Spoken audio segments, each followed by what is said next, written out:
یہ جو صورتحال ہے جان لیجئے، اس وقت میں آپ کو بتانا چاہتا ہوں، ہمارے ہاں ہر ادارہ سجدہ سہو کر چکا امریکہ کے سامنے، ٹوٹل سرنڈر۔ اور یہ بات جو قاضی حسین احمد صاحب کہہ رہے ہیں 100% درست کہہ رہے ہیں، 100% درست کہہ رہے ہیں۔ ٹوٹل سرنڈر، چاہے وہ بے نظیر ہو، چاہے وہ نواز شریف ہو، اور چاہے وہ کوئی اور ادارہ ہو آپ کا جو یہاں پہ قوت کا اصل سرچشمہ ہے اور منبع ہے، سب کے سب 100% جو ہے اس کے سامنے سجدہ کر چکے ہیں۔ یہی وجہ ہے کہ وہ بے نظیر کا ساتھ دے رہے۔ بے نظیر کا ساتھ کائے کو دے؟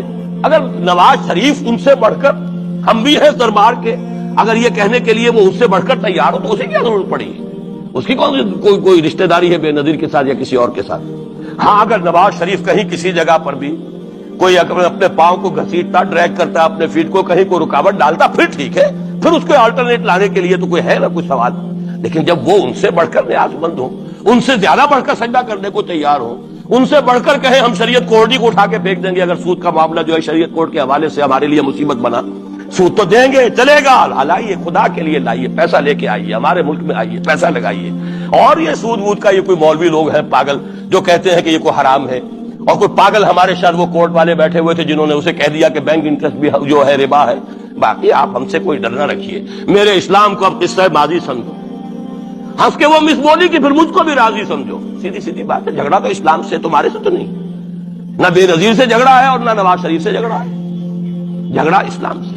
اور ہمارا ساتھی ہے کون؟ اللہ پر تو نہ یقین نہ اس سے ہمارا تعلق، جو معاملہ نہ دارت سخن آشنا نہ باشد۔ اللہ سے تعلق کیا ہے ہمارا؟ اللہ سے کون سی دوستی ہے؟ اللہ کیوں ساتھ ہے ہمارا؟ ہم تو مجرم ہیں نمبر 1 اس کے، اور باقی دنیا میں جن پر سہارا تھا، جن پہ تکیہ تھا، وہی پتے ہوا دینے لگے۔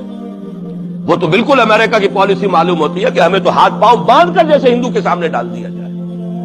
کبھی وہ ٹیررسٹ اسٹیٹ قرار دینے کی دھمکی آ جاتی ہے، فیلرز کی شکل میں آ جاتی ہے۔ یہ فیلرز دیے جاتے ہیں اس لیے تاکہ بات پہنچ جائے۔ اگر صرف بات اس طریقے سے انڈائریکٹلی پہنچنے سے مطلوبہ مقصد حاصل ہو جائے تو خامخواہ براہ راست کہنے کی ضرورت کیا ہے؟ مطلب تو حاصل ہو، سب نے سجدہ سہو کیا ہوا ہے۔ اس حوالے سے بہت برا وقت آ رہا ہے۔